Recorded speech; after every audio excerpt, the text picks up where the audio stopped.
keluarga besar almarhum almaghfurlah Bapak Jerin bin Bonggang. Malam ini kita sudah berada di Yaumu Arafah, hari Arafah tanggal 9 Zulhijjah.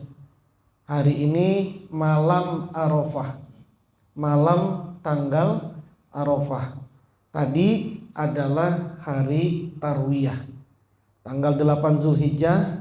Hari ini Sabtu dan besok tanggal 9 Arafah. Malam ini malam Arafah. Di Mekah hari ini sudah Arafah. Besok mereka sudah Idul Adha. Masih saja banyak orang yang bertanya, kenapa kok kita puasa Arafah di sini besok? Padahal mereka di Arafah wukufnya tadi. Kita puasa Arafahnya besok. Padahal di Mekah wukuf Arafahnya tadi. Ini masih aja orang bertanya-tanya tentang ini gitu. Setiap tahun mesti diributkan. Meskipun tahun ini NU sama Muhammadiyah sama-sama lebarannya hari Senin. Kalau tahun-tahun yang lalu Muhammadiyah ikut bareng sama Saudi, NU sama pemerintah belakangan. Tapi tahun ini bareng semua. Tahun kemarin agak ribut. Ya karena itu, ini kok Arafah, orang udah Idul Adha, besok kita malah puasa Arafah. Hadirin sekalian, seperti sering saya sampaikan, ibadah itu ada ibadah yang terikat dengan waktu, ada yang terikat dengan tempat, ada yang terikat dengan dua-duanya. Kalau terikat dengan waktu, maka harus sesuai dengan waktu. Kalau terikat dengan tempat, maka tempatnya terikat dengan tempat. Kalau dia terikat dengan tempat, maka dia harus berdasarkan tempat. Misalnya, orang kalau tawaf, tempatnya wajib di Ka'bah yang ada di Masjidil Haram Mekah. Nggak bisa Anda tawaf ke Pondok Gede, nggak bisa. Meskipun di Pondok Gede ada Ka'bah-Ka'bahan, nggak bisa Anda tawaf di sana. Kenapa? Karena ibadah tawaf terkait dengan tempat. Sa'i dari Sofa ke Marwah itu terikat dengan tempat. Nggak bisa Anda sa'i kemana-mana kecuali di situ, gitu ya. Pun juga begitu wukuf di Arafah. Anda nggak bisa wukuf di selain Arafah, itu nggak bisa. Lempar jumroh di Mina nggak bisa Anda lempar jumroh di Mekah aja nggak bisa. Di Arafah nggak bisa. Lempar jumroh itu tempatnya harus di Mina. Jadi kalau terikat dengan tempat, maka ya dia berdasarkan tempat. Kalau dia terikat dengan waktu, maka dia harus berdasarkan dengan waktu. Apa itu misalnya sholat 5 waktu, itu kan terikat dengan waktu. Terus puasa Ramadan atau puasa sunnah itu terikat juga dengan waktu. Haji juga terikat dengan waktu. Waktu di sini sama waktu di tempat yang lain beda. Misalnya kita yang ada di sini sama yang ada di barat, di Aceh misalnya. Kalau di sini sudah maghrib, di Aceh belum maghrib. Orang Aceh nggak boleh ikut buka di sini, nggak boleh ikut buka di sini. Anda puasa Ramadan di sini, sahurnya di sini, lalu kemudian Anda terbang ke Surabaya, 5:30 mereka sudah maghrib. Anda nggak boleh ikut Jakarta. Kan saya kan orang Jakarta, jadi maghrib Jakarta jam 6, nggak bisa begitu. Anda ada di Surabaya, maka kemudian bukanya ikut di jam Surabaya. Anda ada di Surabaya, maka kemudian ikut di situ untuk jadwal puasanya, jadwal sholatnya, segala macamnya ikut di situ. Kenapa? Karena kita ada di sini. Jadi manusia ibadah itu berdasarkan langitnya ada di mana. Dia ada di mana, di bawah langit yang mana. Kalau kita ada di Cirende begini, berarti kita ikut peta langit atau benda langit yang ada di atas sini. Ya sholatnya, ya puasanya, ya juga hajinya. Yang dibilang itu bukan puasa wukuf Arafah. Yang dibilang itu mansoma Arafata, barang siapa yang puasa di hari Arafah. Wukuf itu harus di hari Arafah. Karena di Saudi itu hari Arafahnya adalah hari ini, hari Sabtu, maka mereka wukufnya adalah hari Sabtu. Tapi kita di Indonesia itu Arafahnya jatuhnya hari Minggu. Berarti kita puasanya ikut hari Minggu. Kenapa? Karena kita tinggal di sini. Kalau kemudian Anda tinggal di sini, lalu kemudian ikut di mana? Itu nggak bisa seperti itu. Kenapa? Karena Anda tinggal di sini. Kok bisa beda Mekah sama Indonesia waktunya? Ya beda. Waktunya aja sekarang di sini beda 4 jam sama di Saudi Arabia itu 4 jam duluan sini. Kalau sekarang jam 9 di sana baru jam berapa? Jam 5, baru jam 5 di sana ini. Baru jam 5 sore di sana ini. Jadi maksudnya ikut pada apa yang ada di tempat. Kenapa? Karena ibadahnya terkait dengan waktu. Jadi dalil itu bukan dalil puasa Arafah ikut karena mereka wukuf di Arafah. Jadi kita kemudian puasa Arafah. Enggak begitu dalil itu. Ibadah itu bukan berdasarkan di mana orang melakukan. Ibadah itu berdasarkan Anda ada di mana. Hari Arafah itu tanggal 9 Zulhijjah. 9 Zulhijjah di Indonesia jatuh pada hari Minggu. Kalau di Saudi 9 Zulhijjah jatuh pada tanggal 8. Kita makanya besok ini baru Arafah, lalu kemudian Seninnya baru Idul Adha. Kalau di Saudi hari ini dia Arafah, besok mereka Idul Adha. Jadi jangan kemudian disalah-salahin. Saya masih ditanya terus. Tadi malah dikirimin video-video haram hukumnya puasa Arafah besok. Kalau kemudian orang bilang besok itu puasa Arafah haram, lalu kemudian nanti dia dapat undangan atau dapat jadwal sholat Idul Adha jadi khotib atau jadi imam, lalu kemudian dia hari Senin jadwal imam itu imam sholat apa ya Pak? Misalkan orang dia bilang haram hukumnya puasa hari Arafah besok. Kenapa? Karena di Saudi besok udah lebaran. Kalau kemudian besok ini diharamkan puasa Arafah, berarti kalau jadwal dia dapat jadwal khotib atau jadwal imam sholat Idul Adha hari Senin, itu sholat apa? Sholat Idul Adha itu tanggal 10 Zulhijjah. Kalau meyakinin sekarang adalah hari Arafah, berarti Senin itu sudah tanggal 11 Arafah. Enggak ya, saya ganti pakai sholat duha. Mana ada sholat duha 7 pakai 7 takbir. Gitu ya. Jadi konsisten bahwa agama itu bukan ikut mana-mana, ikut tempat dan waktunya. Ikut tempat dan waktunya. Engkau ada di mana? Ya itu ibadah namanya gitu. Nah, ibadah itu tadi dia bisa berupa terikat dengan waktu, bisa terikat dengan tempat. Satu-satunya ibadah yang tidak terikat dengan waktu dan tidak terikat dengan tempat cuma zikir. Terlebih zikir khafi itu tidak terikat dengan waktu dan tempat. Mau di mana saja, bahkan di kamar mandi zikir khafi masih boleh. Zikir jahar nggak boleh di kamar mandi. Anda lagi mandi, la ilaha illallah, la ilaha illallah, nggak boleh begitu, nggak bisa gitu lagi mandi begitu.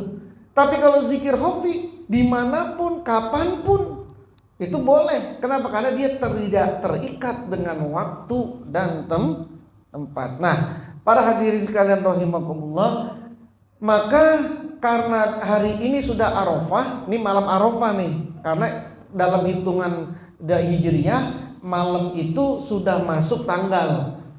Kalau kita tanggalnya itu jam 12 malam, kalau Hijriyah itu waktu maghrib. Jadi waktu maghrib sudah masuk tanggal baru. Nah, sekarang sudah masuk Arafah. Nah, karena sudah masuk Arafah, maka kemudian perlu kita pahami bersama betapa Arafah ini tempat atau waktu yang betul-betul sangat mulia sekali. Saking mulianya Arafah ini menjadi tempat yang paling suci, tempat yang paling menentukan. Haji kalau nggak ada di Arafah nggak sah hajinya. Al-Hajju Arafah. Kalau orang tanggal 9 Zulhijjah nggak ada di Arafah, maka kemudian tidak ada di padang Arafah, ini maka kemudian tidak sah hajinya. Jadi ingat-ingat nih, Arafah itu di pikiran kita ini itu ada dua Arafah, padang Arafah. Ada yang satu namanya hari Arafah. Arafah itu ada namanya tempat di Arafah, namanya padang Arafah. Ada juga hari namanya hari Arafah. Disebut padang Arafah itu karena mereka hari itu melaksanakan wukuf di Arafah ini. Bahkan ulama-ulama mengartikan Arafah ini, kenapa kok Arafah disebut dengan Arafah? Yang pertama ada yang mengatakan karena Nabi Adam sama Siti Hawa ketemu setelah berpisah ini, bertemu di satu tempat namanya Arafah. Karena dia ketemu di tempat itu, pertemuan dia disebut dengan Arafah. Terus ada juga yang mengatakan, kenapa kok disebut dengan Arafah? Karena Nabi Adam baru tahu, diajarkan cara untuk haji itu di tempat situ. Karena dia tahu mengenai haji di tempat itu, maka tempat itu disebut dengan Arafah. Kan dalam cerita Nabi Adam setelah diturunkan dari bumi, dari surga, lalu kemudian ketemu istrinya di Arafah, Nabi Adam munajat kepada Allah, ngeluh kepada Allah, ngadu kepada Allah. Ya Rabbi, kuntu jaroka fi jannatika. Ya Allah, saya dulu ini tetanggamu, orang dekatmu dulu. Saya bisa astarihu rihal jannah. Aku bisa ajidu rihal jannah. Aku bisa mencium baunya surga. Wa asma'u tasbihal malaikah. Aku bisa mendengar tasbihnya malaikat dulu itu. Aku bisa tinggal askunu haitsu masitu. Aku bisa tinggal dimanapun yang aku mau. Wa akaltu haitsu masitu. Aku bisa makan makanan apapun yang aku mau di situ. Tapi ketika engkau turunkan ini, aku nggak bisa lagi mengakses apa-apa. Apa kata Allah? Ya Adam, bimaksiatika ya Adam. Ini sebab maksiatmu wahai Adam. Karena engkau ini maksiat, maka kemudian diturunkanlah dia dari langit ke bumi, maka kemudian itu menjadi terputus aksesnya. Bukan berarti ada di langit. Ini orang-orang tasawuf mengartikan, orang kalau sudah maksiat kepada Allah, maka aksesnya dia kepada Allah akan terputus itu. Aksesnya. Semakin dia maksiat kepada Allah, semakin terputus. Semakin maksiat, semakin terputus dia aksesnya kepada Allah. Jadi seperti Adam yang ada di surga, dia nggak melakukan maksiat, dia bisa mendengar siapapun saja. Dia bisa mendengar Allah, dia bisa mencium baunya surga. Tapi ketika dia maksiat makan buah huldi, terputus semua aksesnya. Jadi siapapun yang maksiat kepada Allah, kita ini maksiat kepada Allah, maka pasti akses kita sama Allah itu bakalan terputus itu. Ngeheng. Kalau bahasa internetnya itu apa? Buffering. Kena buffering itu. Kan connect itu. Dulu kita masih zaman ruh, ditanya, alastu birabbikum. Saya ini Tuhanmu apa bukan? Dulu ruh kita jawab, qalu bala sahidna. Artinya dulu ruh kita bisa ngomong-ngomong sama Allah itu. Bisa mendengar gitu. Tapi ketika ruh udah masuk ke jasad, lalu kemudian kotor sama maksiat-maksiat, terputus akses kita ini. Nggak bisa kita ini mengakses itu gitu. Tidak bisa menyadari itu. Baru sampai ilmu, belum sampai ke makrifat.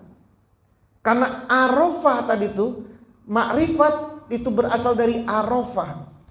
Kata Arafah sendiri, Arafah itu berasal dari kata Arafa, ain rofa. Kalau alima ngerti tahu, tapi kalau Arafa taunya itu lebih dalam, sangat mengetahui, taunya itu lebih detail.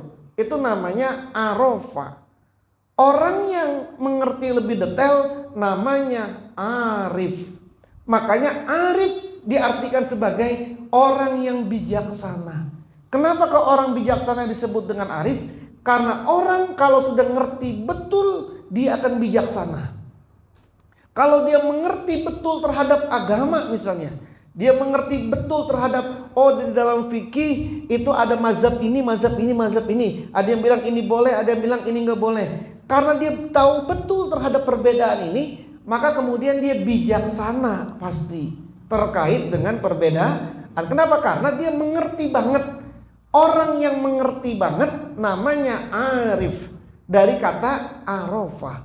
Tapi kalau cuma tahu saja, itu namanya alimah atau alim.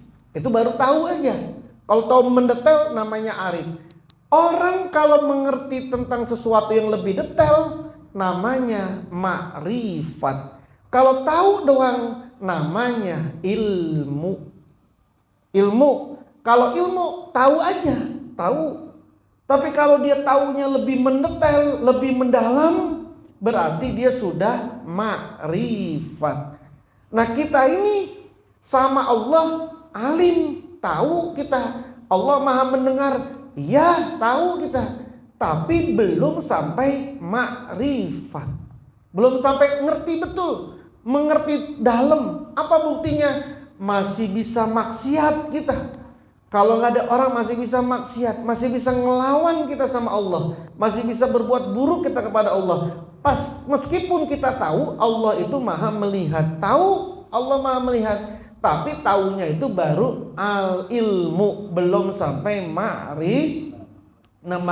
Nah, orang kalau sudah bermaksiat tadi, maka kemudian dia akan terputus aksesnya, buffering sudah buffering, sudah nggak punya. Orang kalau sudah tidak punya koneksitas dengan Allah, itu artinya orang yang tidak punya kesadaran ketuhanan.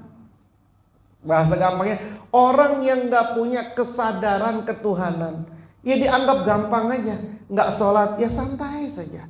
Bermaksiat, enak aja. Bahkan dipublikasi maksiatnya. Ketinggalan sholat, ketinggalan ibadah wajib, tenang saja, nggak ada rasa nyesel-nyeselnya.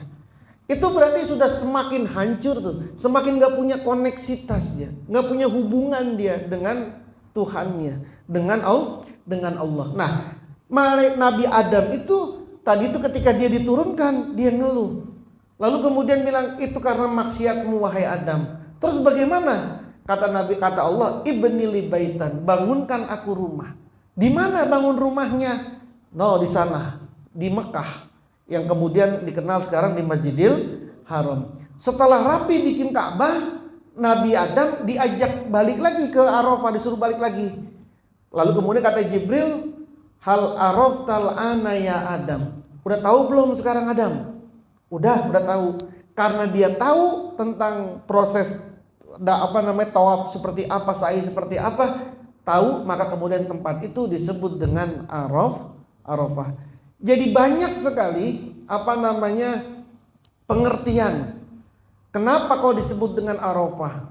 Riwayat yang lain mengatakan itu karena Nabi Ibrahim sudah yakin banget tahu kalau mimpinya itu betul.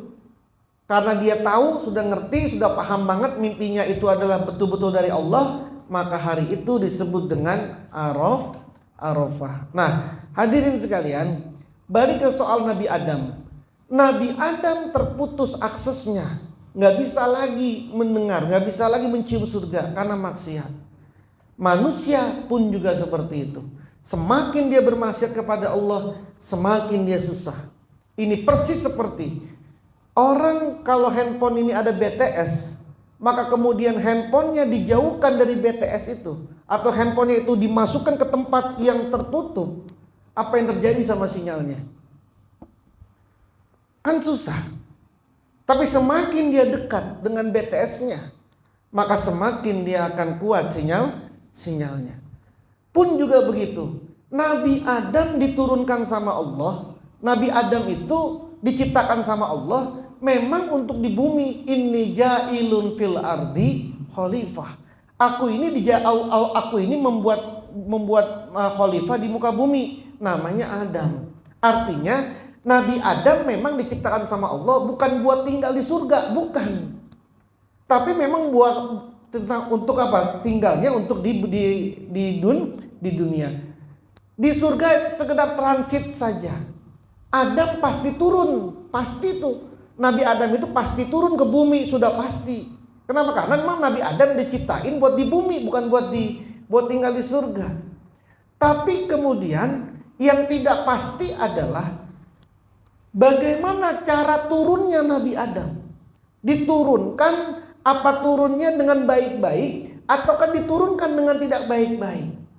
Allah memberi contohnya bukan main lagi. Allah memberikan contohnya, Nabi Adam diturunkan dengan cara tidak baik-baik. Kenapa? Karena makan buah khuldi. Manusia kita nih sebagai anak Nabi Adam dibalik nih. Kita mah pasti mati, pasti naik nih kita, ruh kita, pasti mati kita ini. Pasti, udah bukan insya Allah lagi. Pasti. Tapi yang belum pasti adalah apakah matinya kita ini husnul khotimah ataukah matinya kita ini su'ul khotimah. Itu yang gak pasti. Kalau ayah kita, kalau kayak moyang kita Nabi Adam itu diturunkan dari surga ke bumi, pasti memang karena tinggalnya harus di bumi. Gimana cara turunnya? Itu yang tidak pasti. Kita pasti akan mati. Tapi bagaimana cara matinya kita? Kembalinya kita kayak apa? Baikkah kita? Husnul khotimahkah kita? Dimatikan dengan baikkah atau tidak dimatikan tidak baikkah? Itu yang belum pasti. Maka kemudian kita tinggal berjuang saja sudah. Tinggal berjuang. Apakah kemudian kita ingin meninggal dalam keadaan husnul khotimah ataukah tidak su'ul khotimah? Kalau dibilang pengen, saya yakin semua orang pasti bilang pengen husnul. Tapi kan nggak bisa cuma pengen-pengenan doang. Semuanya harus usaha. Maka orang yang sudah meninggal, apalagi meninggalnya baik, meninggalnya husnul khotimah, udah sukses berarti dia. Itu orang sukses itu. Ada orang meninggalnya dalam keadaan baik. Misalnya di sholat meninggal, pokoknya dalam keadaan baik meninggalnya. Itu orang wajib disyukuri itu. Kita itu syukur alhamdulillah, sukses dia itu hidupnya. Sukses kenapa? Sukses meninggalnya itu sukses. Dalam keadaan husnul. Kita kan belum ada yang tahu ini. Belum ada yang tahu. Maka almarhum Jerin bin Wonggang dan semua keluarga-keluarga beliau sudah wafat. Ya mereka mah sudah selesai. Nah kita ini yang belum tahu ini. Mau husnul khotimah atau su'ul khotimah. Mau husnul khotimah tergantung usaha kita ini kemana. Mau ke arah mana. Kalau mau ke husnul khotimah ini jalannya. Kalau mau ke su'ul khotimah ini loh jalannya gitu. Nah maka ilmu kita tadi ini harus dinaikkan menjadi arafah atau menjadi ma'rifat. Ma'rifat bukan cuma sekedar ilmu, tapi dia harus menjadi ma'rifat. Apa sih kata Syekh Nawawi Al-Bantani? Harakatut ta'at dalilul ma'rifat. Kama anna harakatal jasadi dalilul hayati. Kata Syekh Nawawi Al-Bantani, harakatul ta'at, gerakan ketaatan itu dalilul ma'rifat, tandanya ma'rifat. Orang kalau sudah ma'rifat kepada Allah, maka dia pasti bergerak menuju ketaatan kepada Allah. Karena gerakan taat kepada Allah adalah tandanya ma'rifat. Sebagaimana harakatul jasadi, gerakan jasad adalah tandanya kehidupan. Kan orang kalau masih hidup jasadnya bergerak nggak?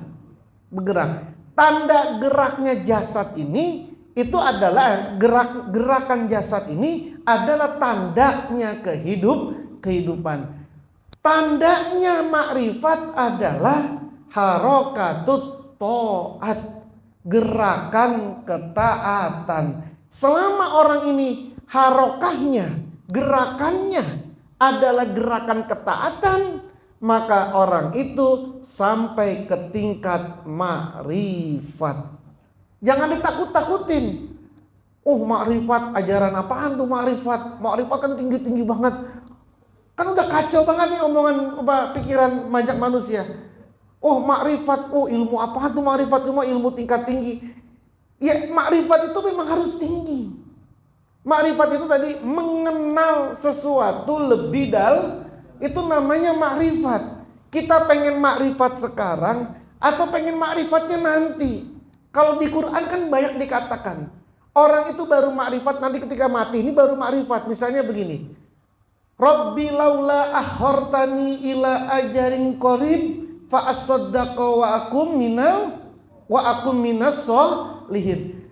Ya Allah Tuhan, seandainya engkau nunda saja kematianku sebentar saja, aku akan bersodakoh kepadamu, wa akum minas sholihin. Aku akan berbuat, aku akan menjadi orang-orang yang soleh. Itu kan ketika meninggal baru dia sadar, ya Allah, coba ditunda sebentar saja. Minta bonus, maksudnya minta bonus gitu. Misalnya orang ini mati jam 6 pagi. Lalu kemudian setelah mati baru bilang, ya Allah tunda aja, jam 6 lewat 10 aja dah.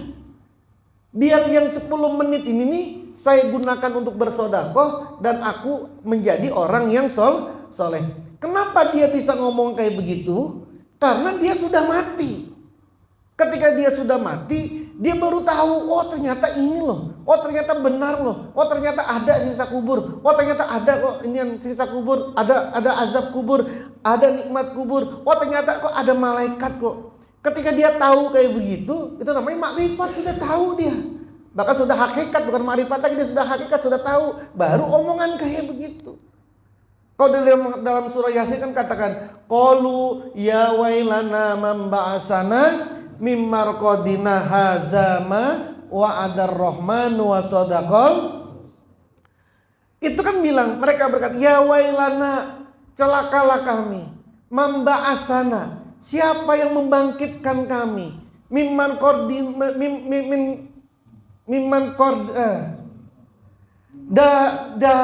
dari tempat tidur kami. Siapa yang membangkitkan kami dari tempat kami ini? Hazama wa'adar rahmanu. Dia bilang, oh ini ternyata sesuatu yang benar, ma wa'adallah, sesuatu yang dijanjikan oleh Allah. Wasadaqal mursalun, benarlah para rasul-rasul itu. Dia tahu itu setelah sudah selesai. Makrifat baru tahu, tapi kan sudah terlambat. Tapi kan sudah telat. Sudah mau dibalikin lagi udah nggak bisa. Nah maka kemudian makrifatnya, arafahnya kan jangan nggak perlu nunggu di sana, nggak perlu nunggu nanti baru kemudian oh ya, ternyata bener ya omongan ini ya, oh ternyata kalau begini bener ya, ternyata kalau orang dosa ternyata kalau maksiat ada dosanya, oh itu ternyata dosa kayak begitu bentuknya, oh ternyata pahala kayak begini. Kan udah telat di sana sih. Iya, kalau keluarga kita kayak sekarang nih, kayak keluarganya almarhum Bapak Jerin yang kemudian bikinin tahlilan, bikinin haulnya, ziarahin kuburnya, sodako. Iya, kalau ngelakuin kayak begini. Tapi kalau kemudian anak turun kita nanti nggak ngelakuin apa-apa, emang siapa yang ngejamin kalau kita mati besok anak turun kita ini? Kemudian ribut aja soal warisan, soal ini, soal ini. Iya, kalau nggak kemakan sama paham-paham yang lain misalnya gitu. Nah terus modal kita apa coba? Nyiapinnya apa? Iya, kalau kayak anak turunnya Bapak Jerin sekarang, terus-terusan bikin haul, terus-terusan bikin sodako, terus-terusan berziarahin kubur, terus dapat itu, terus dapat pahala, terus dapat cipratan-cipratan kebaikan.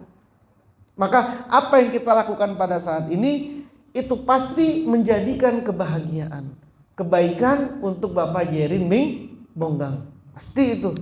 Semua doa kita, zikir kita, semua yang dilakukan pada malam hari ini itu mesti akan mendapatkan kebaikan untuk Bapak Jerin bin Bonggang dan semua keluarga-keluarga beliau yang dihaulkan pada malam hari ini. Nah kita sekarang yang masih hidup mumpung masih Arafah, naikinlah ilmu kita menjadi ma'rifat Arafah.